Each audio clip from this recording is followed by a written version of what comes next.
What's up, everybody? It's Izzy, and in this video I'm going to try to do something that's pretty hard, and that's give you an overview of how I periodize things. So first, let's discuss what periodization is. Very generally, periodization is the planning of training means. And really what it comes down to is that, let's say you have an athlete who needs to improve multiple qualities to be good at their sport. So let's say we have a team sports player who needs to get faster, stronger, bigger, and still have time left over to work on their skills for their actual sport. Well, when they're a beginner, new to the sport, or just new to training, they'll be able to do most of those things at the same time without really interfering.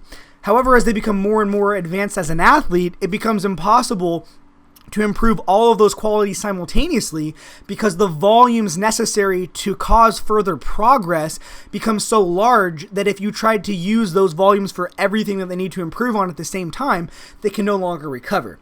So here's where periodization comes in. And there's really kind of two strategies. One is that you'll do the other things at a maintenance dose while improving one quality. And another strategy of periodization is that you simply focus on qualities in an order in which they would build upon each other. So first you might do hypertrophy and then strength and then power, right, for a team sports athlete, because each quality sequentially builds upon the adaptations gathered in the last one.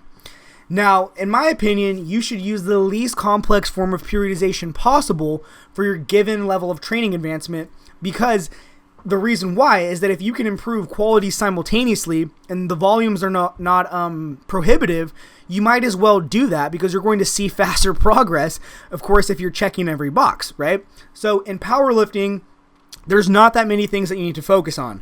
There's your technique, there's your maximal strength levels, your ability to handle, near maximal loads, there's hypertrophy, and there's really work capacity, which is just your ability to tolerate training volume.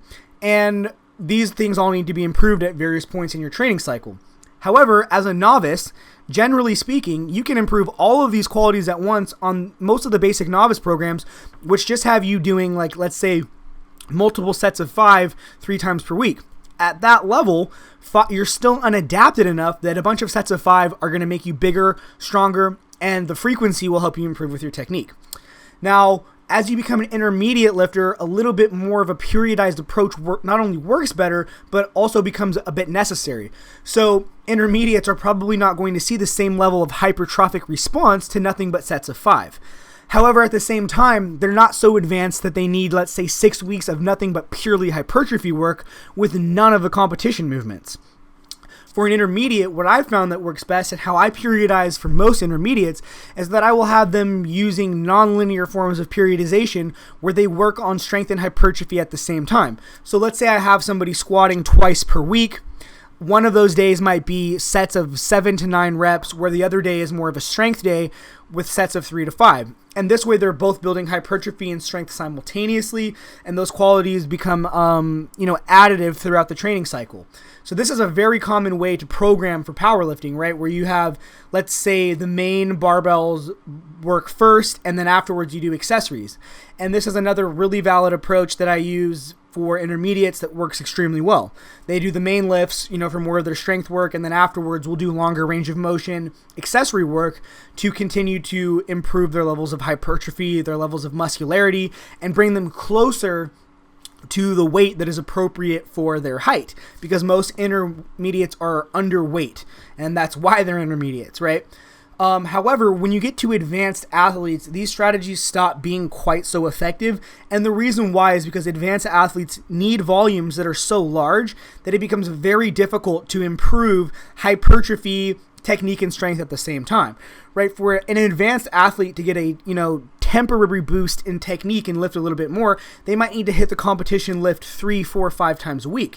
But if an advanced athlete is hitting the competition lift 3, 4, 5 times a week, there's probably not enough room in there to also do longer range of motion barbell movements that are focused on hypertrophy.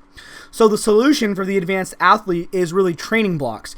And for, a newly advanced athlete, you might have a scenario where they have a 4 to 6 week hypertrophy block, and then a 4 to 6 week strength block, followed by something like a 2 to 4 week peaking block to get them ready for a contest.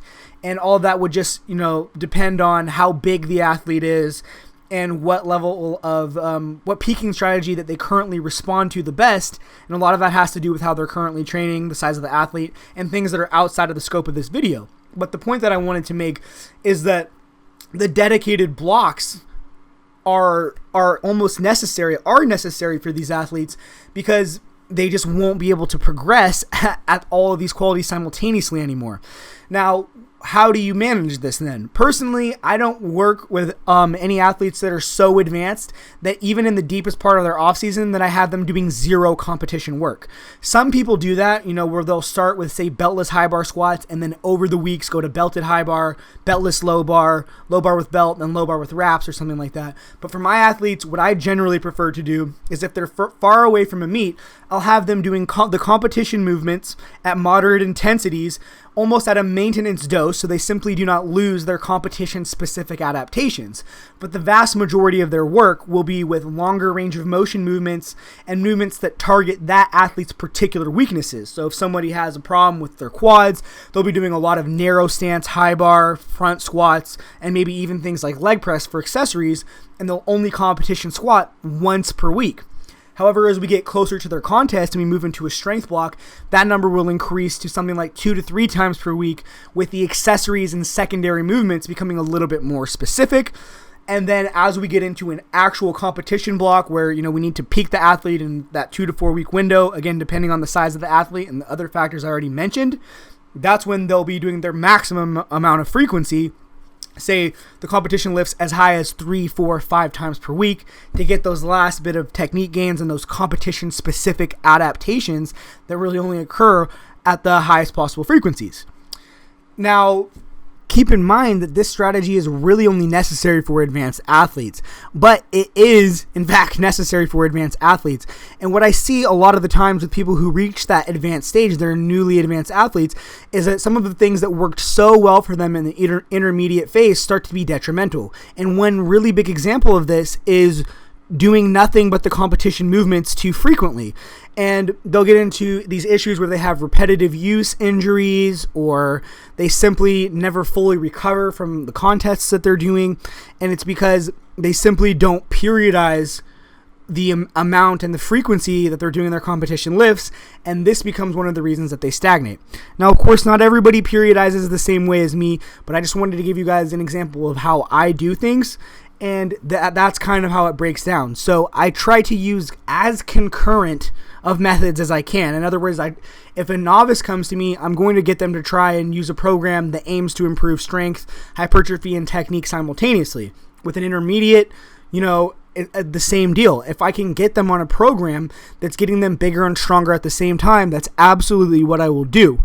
I only reach for the most advanced form of periodization as it becomes necessary, because generally speaking, this way of training leads to slower progress because you are only improving one quality at a time, and each quality builds upon the next, so you don't see the results of doing all those weeks of, narrow stance high bar until you go to peak your low bar squat. So it could be 12 to 16 weeks before you really see the true benefits, versus for, that intermediate lifter who's doing quad accessories on top of their competition work, the results will be evident immediately. But anyways, guys, that's how I do it. For novices and intermediates, I use a more concurrent form of periodization. And for advanced athletes, I do think that you need to start periodizing things in more of a block format. As always, my friends, good luck with your training and have a great day. Peace.